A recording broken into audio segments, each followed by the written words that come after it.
जय भोलानाथ जय देशना बीवी। आज गोस्वामी चैनल में आपनु हार्दिक स्वागत है। निरोगी रहो, स्वस्थ रहो। हूँ रंजन गोस्वामी आज उपचार लईने आवी छूं के जे नवजात माता छे तेमने धावण आवतुं नथी अथवा तो अपूरता प्रमाण में आवे छे तो तेना माटे शुं करवुं छे जोईए। तो अत्यारे एवुं छे के विभक्त कुटुंब होय छे अथवा तो नौकरियात जीवन होय छे तो बारे एकला रहता होय छे तो एमने कांई खबर होती नथी। घरना वडीलो होय छे जे मोटी उंमરના वृद्ध माजी होय छे ए लोकोने ख्याल होय छे के भाई आ रीते प्रॉब्लम होय तो शुं करवुं। तो आ युगमां ई रीते बनતું નથી એટલે દવા લેવા દોડી જાય છે કે ભાઈ બાળક ભૂખ્યું રહે છે, ધાવણ આવતું નથી, શું કરવું, એને સ્તનપાન તો કરાવવું જરૂરી જ હોય છે। તો એના માટે થઈ અને ઘરગથ્થુ ઈલાજ છે કે તમે 3 તોલા મેથીનો ભૂકો લેવાનો, એને 20 તોલા દૂધમાં રાત્રે મિક્સ કરી પલાળી અને રાખી દેવાનો। સવારે 5 તોલા ઘી લેવાનું અને કડાઈમાં ઘી ગરમ કરવાનું।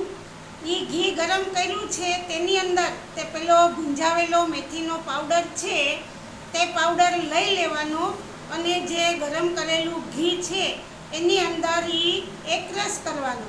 જ્યારે એ એકરસ થઈ જાય ત્યાં સુધી એમને હલાવતા રહેવાનું।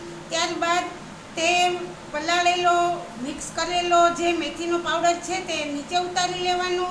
તેમાં 3 તોલા ગોળ ઉમેરવાનો। તે ગોળ ઉમેર્યા બાદ એને સરખી રીતે મિક્સ કરી દેવાનું અને મિક્સ કર્યા પછી જે બાળકની માતાને આ ધાવણ આવતું નથી તેમને નવજાત માતા છે તેને 21 દિવસ સુધી રોજે રોજ આ રીતે ખવડાવવામાં આવશે તો પુષ્કળ પ્રમાણમાં ધાવણ આવશે અને બાળક ભૂખ્યું રહેશે નહીં।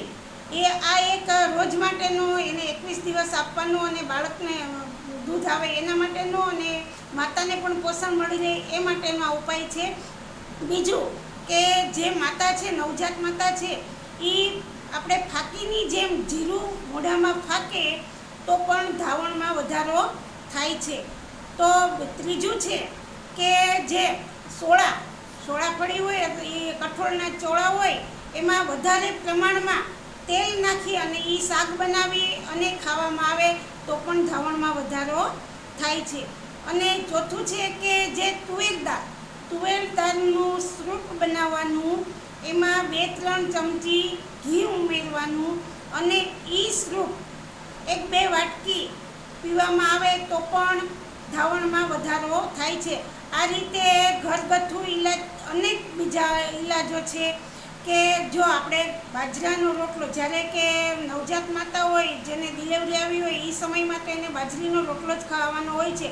તો એ સમયમાં જે બાજરો હોય છે એ બાજરાને પલાળી અને નિમકવાળો કરી અને પછી શેકી નાખવાનો અને એ શેકેલો બાજરો આખો દિવસ હાલતા ચાલતા કામકાજ કરતા માતા ખાશે તો પણ એને પુષ્કળ પ્રમાણમાં ધાવણ આવશે અને બાળક ભૂખ્યું રહેશે નહીં। પછી છે ટોપરું। तो टोपरामां तो अतिशय दूध होय छे तो ई टोपरू जेम माता चावीने खाशे ने जे नवजात माता छे जेनुं बाळक पेट भरे छे अने एने पूरता प्रमाणमां धावण आवतुं नथी अने बाळक भूख्युं रहे छे तो एवी माता टोपरू चावी चावीने जेम खाशे ने एम धावणमां वधारो थशे अने बाळक भूख्युं पण रहेशे नहीं। तो આવી રીતે અનેકો ઉપચાર છે આપણી પાસે કે જે ઘરગથ્થુ હોય છે અને આમાં આપણે આપીએ છીએ તો તમારે આ રીતે ઘરગથ્થુ ઉપચાર કરવાના, ધાવણમાં વધારો કરવાનો જેથી કરીને તમારું બાળક ભૂખ્યું ન રહે।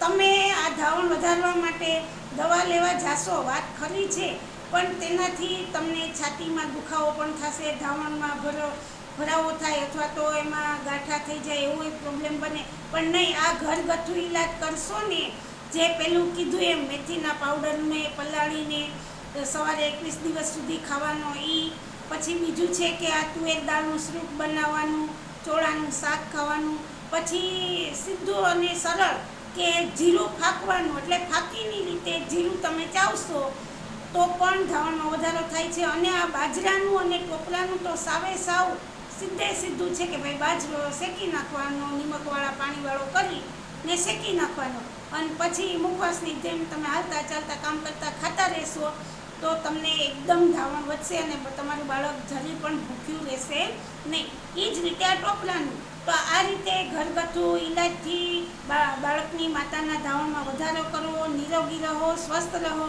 જય ભોળાનાથ, જય દસનામ. વિવી આરજે ગોસ્વામી. જય ભોળાનાથ, જય દસનામ. મારી ચેનલ સબસ્ક્રાઈબ કરો, લાઈક કરો.